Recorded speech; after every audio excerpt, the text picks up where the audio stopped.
Hallelujah, praise the Lord. ஆண்டவராகிய இயேசு கிறிஸ்து நாமத்தினாலே உங்களை வாழ்த்துகிறேன். கர்த்தர் உங்களை ஆசீர்வதிப்பாராக. எல்லாரும் எப்படி இருக்கிறீங்க? நீங்கள் எல்லோரும் நலமாக இருக்க வேண்டும் என்று விரும்புகிறேன். இந்த வருஷத்தை நாம் நிறைவடைய பண்ண போகிறோம். புது வருஷத்துக்குள்ளே நம்ம போக போகிறோம். அதனால் உங்களை நீங்கள் ஆயத்தப்படுத்திக் கொள்ளுங்கள். நீங்கள் எல்லோரும் நலமாக இருக்க வேண்டும், சுகமாக இருக்க வேண்டும், கர்த்தருக்குள்ளே இன்னும் நெருங்கணும். அதனால் புதிய வருஷத்தில் கால் வைக்கிறேன்னா நிச்சயமாகவே புதிய அனுபவங்களோடு போகணும். தீர்மானங்கள் எடுங்க, உங்களை அர்ப்பணிங்க. நீங்கள் ஒரு திட்டமிடலோடு கூட புது வருஷத்துக்குள்ளே போங்க. உங்கள் வாழ்க்கை, உங்கள் ஸ்பிரிச்சுவல் லைஃப் தான், உங்கள் ஆவிக்குரிய வாழ்க்கை தான் உங்கள் எதிர்கால வாழ்க்கை.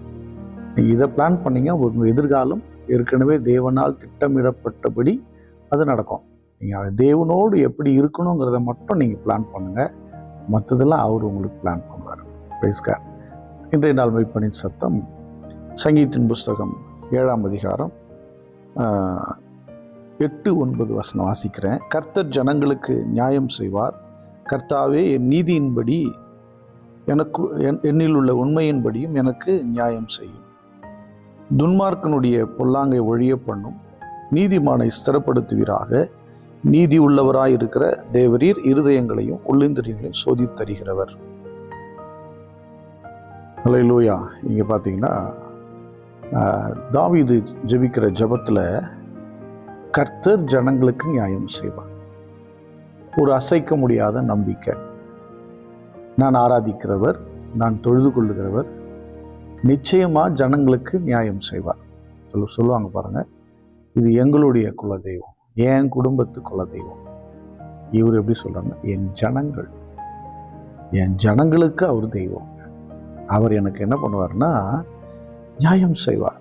எங்கள் ஜனங்களுக்கு, ஒரு மனுஷனுக்கு நியாயம் இல்லை, என் ஜனங்களுக்கு நியாயம் செய்வார். அதுக்கப்புறம் சொல்றாரு, கர்த்தாவே, என் நீதியின்படியும் என்னில் உள்ள உண்மையின்படி நியாயம் செய்யும்.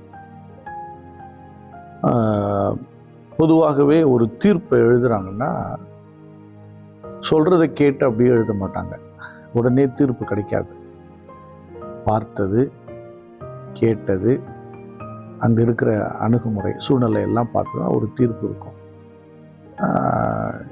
அதில் என்ன ஸ்பெஷல்னா, எந்த ஜட்ஜும் இருக்கிற உள்ளான மனுஷனுடைய விஷயத்தை பார்க்க முடியாது.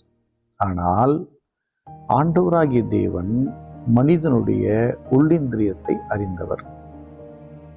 மனுஷனுடைய தீர்ப்புலாம் அவன் கொலையே பண்ணியிருந்தாலும் அங்கே சாட்சி சரியாக கிடைக்கல, தடயம் கிடைக்கல அப்படின்னா அந்த தீர்ப்பில் குற்றவாளி தப்பிச்சிருவான்.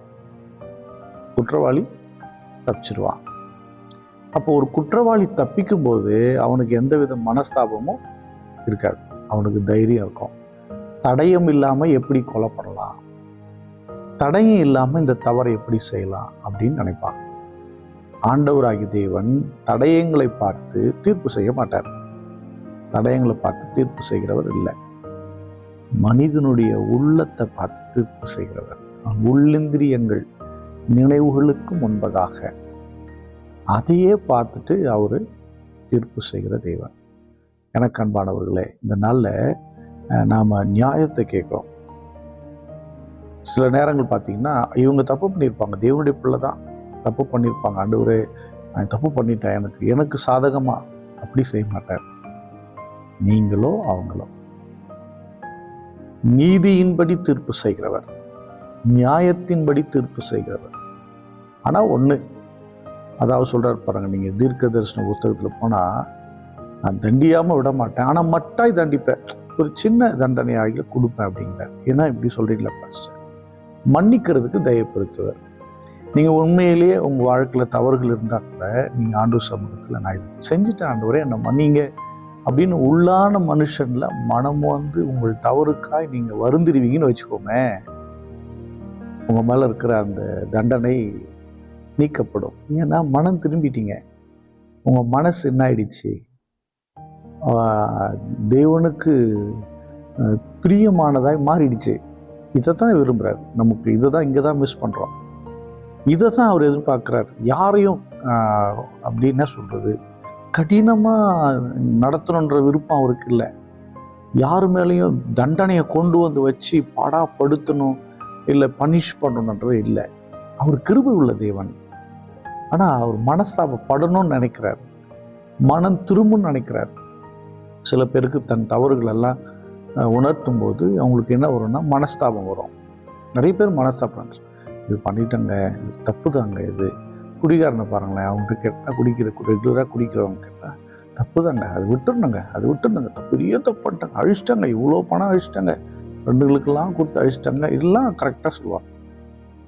சில பேர் உதாரித்தனமாக செலவு பண்ணி அழிச்சிட்டாங்க, ஆமாங்க அழிச்சிட்டாங்க, இப்படிலாம் சொல்லுவாங்க. ஆனால் நீங்கள் பார்த்தீங்கன்னா மனம் திரும்பி இருக்கவே மாட்டாங்க. மனஸ்தாபம் வந்தது, மனம் திரும்புதல் வரலை. அப்போ உள்ளிந்திரியங்களை வைத்து தேவன் தீர்மானம் பண்ணுறார். தேவனுடைய பிள்ளையே, அவர் நியாயம் செய்கிறவர். பாருங்க, நீதிமானை ஸ்திரப்படுத்துவீராக. துன்மார்க்கனையும் பொல்லாங்கனையும் ஒழிச்சிருங்க, நீதிமான ஸ்திரப்படுத்துங்க. நீதி உள்ளவராய் இருக்கிற தேவனுடைய இருதயங்களில் உள்ள உள்ளிந்திரியங்களை சோதித்தருகிறார். அதனால தேவனுடைய பிள்ளைகளே, உங்கள் இருதயத்தில் உள்ள இந்த முன்பதாக துவங்கக்கூடிய, அதாவது எப்படி சொல்றது, உங்க நினைவில் வருவதற்கு முன்பதாக ஒன்று இருக்கும், அதுதான் உள்ளிந்திரியம். அதையே அவர் அறிஞ்சிருக்கிறார். ஹல்லேலூயா. நீங்க எதை யோசிக்க போறீங்கன்றது அவருக்கு தெரியும். சில பேர் பாருங்க, ரொம்ப கெஸ் பண்ணுவாங்க. அப்படி எதிரில் இருக்கிற ஆளை இதில் பார்த்தீங்கன்னா அத்லெட்டிக்ஸு, அந்த ஃபைட் பண்ணுறவங்க, சில கேம்லாம் விளையாடுறவங்க, இந்த செஸ் விளையாடுறவங்க, இவங்களுக்கெல்லாம் கொஞ்சம் நுண்ணறிவு அதிகம். அவங்க யோசிக்கிறதுக்கு முன்னாடி இவங்க யோசித்து அதை சரி பண்ணுவாங்க பாருங்கள். அதுபோல் நம்முடைய ஆண்டவர் மனுஷனுக்கே எப்படி இருக்குன்னா அவருக்கு எப்படி இருக்கும்ல, அதுக்கு முன்பதாகவே அல்லேலூயா அறிந்து நியாயம் செய்கிறவர். அதனால் தேவனுடைய பிள்ளைகள் மனஸ்தாபப்படுவது நல்லது அப்படின்னு நினச்சிக்கோங்க. அதை விட மனம் திரும்பி அவரிடத்துல கிட்டி சேர்வது நலம். உங்களுக்கு சரியான நியாயத்தை, நீதியை செய்வார்.